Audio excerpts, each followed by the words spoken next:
Aí destravou, e aí você puxa e põe em pé, né? Não, porque ela vai Tá. sabe? Muito rápido porque eu tenho apresentação de seminário. Era tipo, é assim, né? Essa aqui é do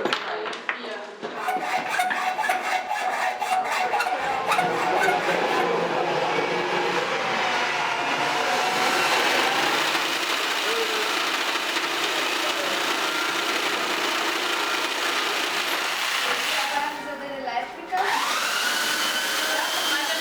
E acho que essa ideia de praxis é justamente dessa vivência, sabe? Acho que só a experiência da cidade que transforma essa relação com a cidade. Então, como a gente pode criar outras experiências de cidade, outras experiências de espaço público, ativando esses espaços mesmo que temporariamente.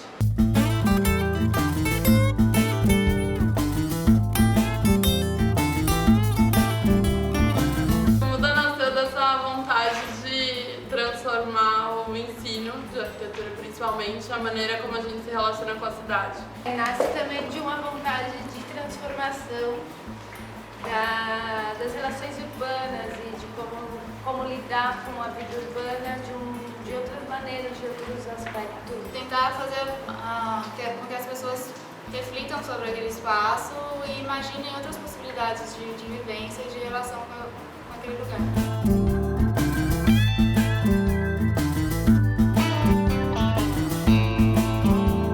O Cepapé começou com uma ideia de fazer as pessoas lidarem melhor ou se relacionarem melhor com a própria cidade, experimentarem mais São Paulo e terem uma relação melhor com São Paulo. Isso começou porque a gente, eu, a Renata, o Edson e o Vitor, a gente sentia que as pessoas tinham uma visão muito caótica de São Paulo, só reclamavam do trânsito, ou que não tinha verde, ou da poluição, e nunca viam as coisas positivas da cidade. E aí a gente falou, como que a gente consegue mostrar que existem coisas positivas porque a gente já tinha mudado o nosso olhar da cidade.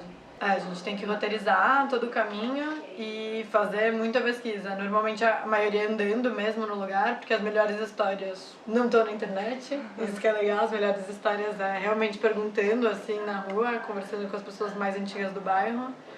E daí tem toda uma roteirização, como um roteiro mesmo de passeio.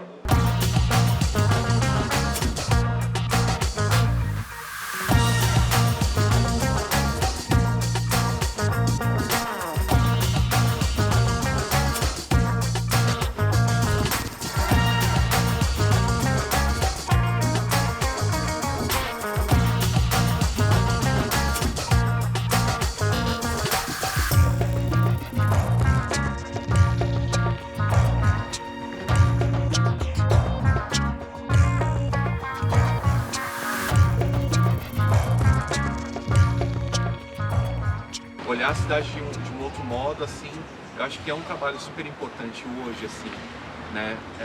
A gente vive todos os dias, assim, tendo a nossa vida meio normalizada pelo capitalismo, né?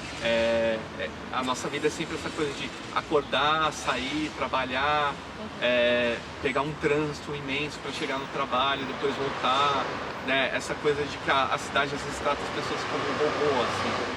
E eu acho que a intervenção ela possibilita a gente olhar a cidade e ter novas percepções, assim. A gente também fez uma intervenção para lançar Eu Adoro, que estava dentro de um projeto maior que era o Parque do Minhocão. E, enfim, a gente se apropriou dessa praça, usou essa grande infraestrutura que é o Minhocão, e a gente percebeu como é necessário ter uma área de diversão e de lazer naquele lugar. Porque eles foram super utilizados. Toda hora do dia que você passava tinha alguém lá balançando. E não importava, era senhor, era criança, era mãe com filho, era morador de rua, e convivendo mesmo lugar, tranquilamente. Como muitas vezes as pessoas estão só passando ou indo de A para B, ou enfim, não estão de fato vivendo a cidade. Aí você cria esses pontos que você tensiona e você faz a pessoa perceber o espaço no fim, sabe? Perceber para onde ela está indo, onde ela está andando e com quem ela está cruzando, que seja. Mas a ideia é justamente mostrar que qualquer pessoa, desde que você tenha um interesse, você consegue encontrar as informações e olhar esses detalhes da cidade, assim, conhecer a história, conhecer a arquitetura sem ser um especialista em nada disso.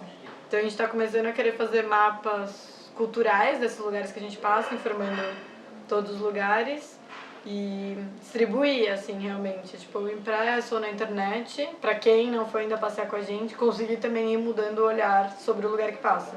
Mas já logo no princípio a gente viu e acabou adentrando esse mundo todo da problemática da mobilidade urbana na cidade, e que a pé era um transporte também, e que muitas vezes podia ser substituído, assim, substituir o carro, substituir o metrô mesmo, para desafogar os transportes públicos, desafogar as ruas, e como incentivar isso também sendo um meio de transporte. A gente formulou essa ideia, esse conceito de praxicidade como uma possibilidade de várias ações contínuas que estão relacionadas com a prática de viver a cidade e de entender quais são essas relações e enfim.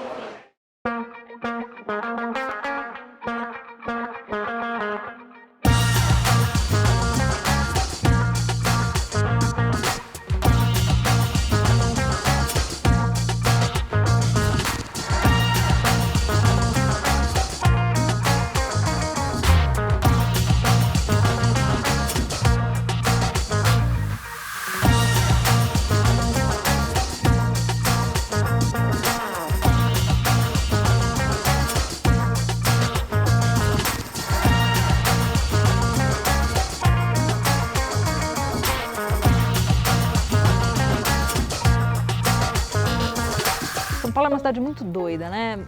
Eu acho que descobri São Paulo muito mais velha, assim, quando eu comecei a andar de bicicleta mesmo. E aí eu decidi testar, me locomover de outro jeito e andar de bicicleta, e ao mesmo tempo a mesma cidade, que era tão feia, cruel, árida e hostil, se revelou verde, bonita, calorosa, interessante. E ela é essas duas coisas ao mesmo tempo, o tempo inteiro. E eu acho que isso é uma característica de São Paulo. Ela mistura a hostilidade com a beleza, e essas coisas ficam meio sobrepostas entre si. É uma cidade que cresceu rápido para burro, né? Que cresceu atropelando seus moradores, cresceu atropelando as pequenas histórias que começava a construir. É uma cidade que foi norteada para o uso do automóvel, por exemplo. Ela tem uma desigualdade muito forte econômica nas vias. O espaço público como tal, espaço público como lugar de encontro, espaço público, a praça pública como um lugar de reunião que deve ser de discussão, um lugar onde os acontecimentos políticos devem ser colocados na mesa. Mas só que a formação educacional do Brasil, a formação das elites, uma história de cima para baixo, fez com que o espaço público fosse deixado em segundo plano, fez com que o privado tomasse uma importância maior do que o público. Que existe esse discurso hegemônico do medo, da segurança, sabe, do individualismo e dessa não convivência com o diferente, sabe? Então acho que a nossa proposta é justamente tentar criar essas, mesmo que microespacialidades urbanas temporárias, que tensionam o que existe hoje e que mostram outras possibilidades. Tem mais gente no processo de tomar decisões, enquanto não tem opções providas pelo poder público, está decidindo um modelo de vida que precise de outras coisas também. Isso do ponto de vista da mobilidade, do ponto de vista do trabalho, tem um monte de gente inventando trabalhos novos para fazer em São Paulo, que também é muito legal, inventando pontos de trabalho colaborativos e coletivos e assim por diante. Do ponto de vista da percepção da cidade e do repertório do que é uma boa cidade. Dificilmente hoje, num bar com amigos mais ou menos próximos, alguém vai dizer que a solução para o trânsito é mais avenidas. Isso também, para mim, é um sintoma de que as pessoas estão percebendo coisas sobre o que é a cidade e o que ela pode ser, para o bem e para o mal.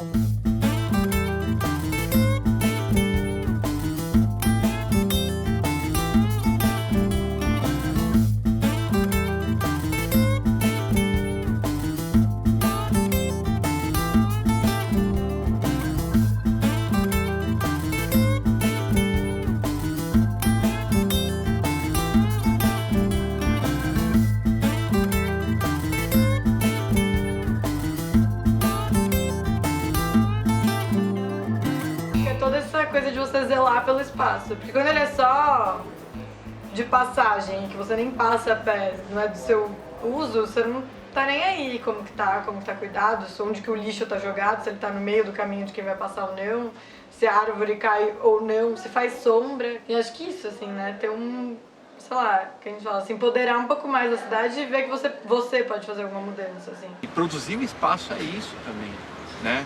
O espaço ele não está dado assim, não é um lugar onde simplesmente você vive e se locomove, mas ele também é produzido, socialmente produzido, né? E eu acho que intervenções e ocupações, formas de ação coletiva são essas formas de produzir um novo espaço social. A natureza nos ensina que os corpos eles têm essa tendência a se sincronizar, né? Você vê uma revoada de pássaros, até coisas inanimadas, até átomos da água, eles tendem a se sincronizar. Tem um movimento natural aí, assim, da sincronia. Eu acho que tem mais gente se sincronizando com a vontade de viver uma vida decente em São Paulo, porque a maioria das pessoas não vive uma vida decente aqui, né? A vida é braba, mas ao mesmo tempo tem gente querendo inventar um jeito novo de viver, um regime novo de trabalho que não seja das 9 às 6, justamente no horário de rush, ou que seja em casa, ou que seja parcialmente em casa. Tem gente inventando trabalhos que melhorem a cidade, né? Tem um monte de gente inventando e eu acho que, tudo bem, pode ter um pouco disso de estar chegando no caos, mas eu acho que tem muito de sincronicidade do ponto de vista natural mesmo, assim. Você percebe que aquilo é possível, aquela vibração parece boa, e você quer achar algo assim também. E aí o que você primeiro faz é ficar perto dessa turma que já está fazendo isso, até você entender mais ou menos qual que é o seu movimento nessa revoada de passarinhos que tá inventando uma rota nova, sei lá.